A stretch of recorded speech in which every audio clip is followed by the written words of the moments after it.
Hello students, I am doctor Raju Sharma. आज हम अध्ययन करेंगे महासागरीय धाराओं का। सॉरी। धाराएं महासागर के जल में उत्पन्न होने वाली वो शक्तिशाली गतियां हैं जो एक निश्चित दिशा में सतत रूप से बराबर चलती रहती हैं। समुद्री धरातल की विशाल जल राशि की एक निश्चित दिशा में होने वाली सामान्य गति को महासागरीय धारा कहते हैं। जल की सतह पर इन धाराओं की गति स्पष्ट दिखाई देती है।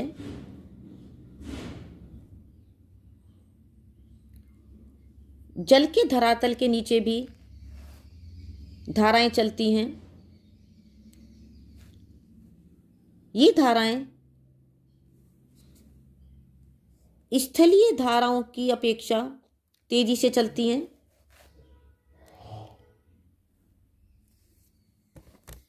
इन्हें विपरीत धाराएं कहते हैं।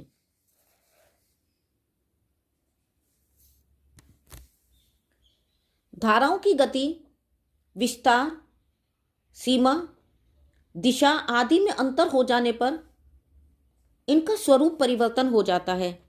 इस आधार पर धाराओं के कई रूप देखे जाते हैं, जैसे प्रवाह, धारा, विशाल धारा और सर्कन। तो पहला है प्रवाह यानी कि ड्रिफ्ट। जब समुद्र की सतह का जल पवन की दिशा और गति से प्रभावित होकर मंद गति से आगे बढ़ता है तो उसे प्रवाह कहते हैं। समुद्र जल की यह गति अदृश्य होती है। प्राय इसकी गति 15 से 20 किलोमीटर प्रतिदिन होती है। इसकी उत्पत्ति जल के घनत्व, लवणता, तापमान व दाब की भिन्नता के कारण होती है। इसकी कोई निश्चित सीमा नहीं होती। उत्तरी अटलांटिक प्रवाह इसका उदाहरण है। दूसरा है धारा यानी कि करंट। समुद्र में निश्चित सीमा के अंतर्गत निश्चित दिशा में तीव्र गति से प्रवाहित होने वाली जलराशि को धारा कहते हैं। धाराओं का वेग 25 से 40 किलोमीटर प्रति घंटा होता है। इसका उदाहरण है क्यूरोसीवो धारा। नेक्स्ट है विशाल धारा या स्ट्रीम। समुद्रों में जल की प्रवाह गति जब नदी की भांति बहुत ही सुनिश्चित सीमा में और अत्यधिक वेग से होती है तो उसे विशाल धारा या स्ट्रीम कहते हैं। इनकी गति 80 किलोमीटर प्रति घंटा तक पाई जाती है। गल्फ स्ट्रीम इसका एग्जाम्पल है। नेक्स्ट है सर्कन यानी कि क्रीप। यह समुद्र जल के भीतर की गति है। जल ठंडा होने पर सिकुड़ता है और घनत्व बढ़ता है। ठंडे और भारी जल के नीचे बैठने के कारण यह गति उत्पन्न होती है। ध्रुवीय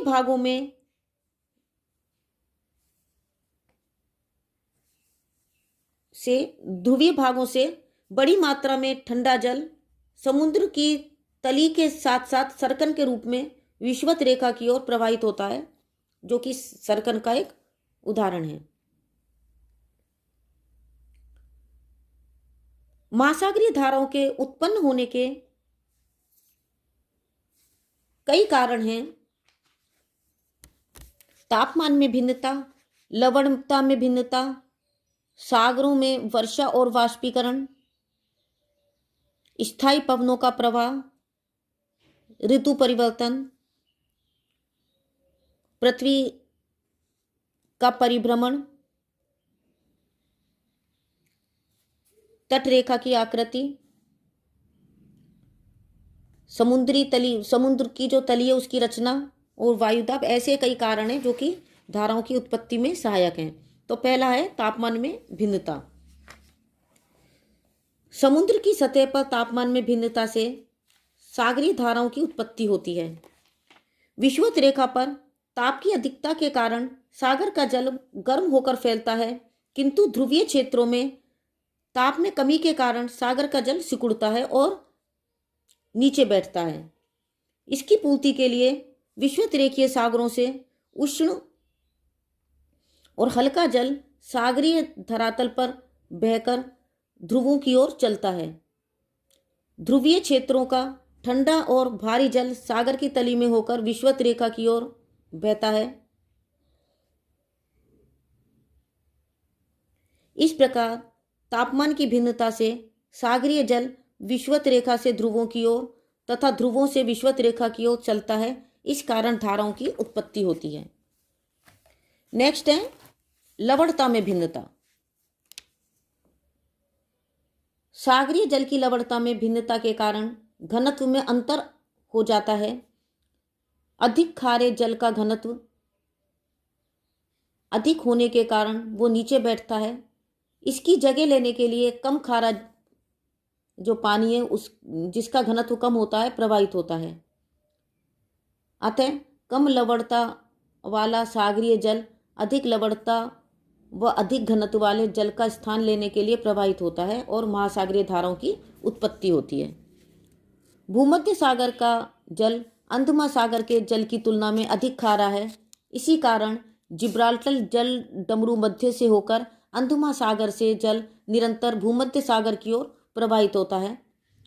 भूमध्य सागर का जल अधिक खारा और अधिक घनत्व का होने के कारण समुद्र की तली में बैठ जाता है और अंध महासागर का कम खारा जल कम घनत्व के कारण भूमध्य सागर में जाने वाले जल का स्थान लेने के लिए सागर की तली में होकर अंध महासागर में प्रवेश करता है। इस प्रकार सागरीय जलों के एक दूसरे में निरंतर जाने और आने से सागरीय धाराओं की उत्पत्ति होती है।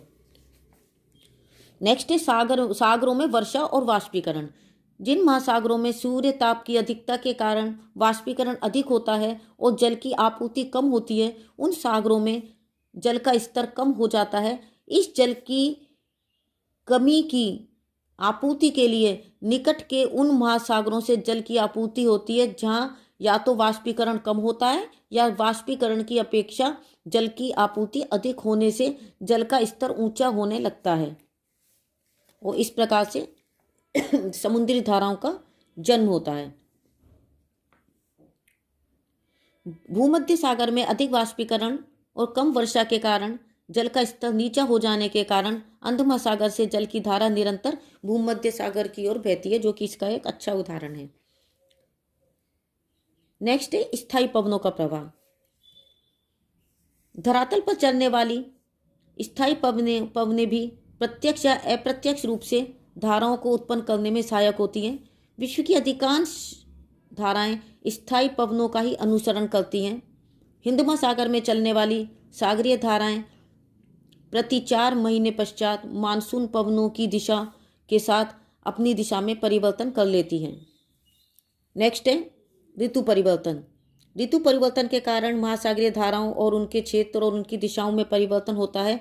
जब सूर्य उत्तरी गोलार्ध में सीधा चमकता है तब सागरीय धाराओं का प्रवाह क्षेत्र कुछ उत्तर की ओर और जब सूर्य दक्षिणायन होता है तब धाराओं का प्रवाह क्षेत्र कुछ दक्षिण की ओर खिसक जाता है।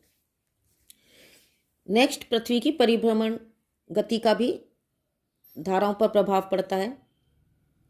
महासागरीय जल अपकेंद्रीय बल के कारण पृथ्वी के केंद्र से दूर हटने का प्रयत्न करता है। विषुवत रेखा पर यह अपकेंद्र बल ध्रुवों की अपेक्षा अधिक होता है। इस कारण विषुवत रेखीय सागरों का जल ध्रुवों की ओर प्रवाहित होता है।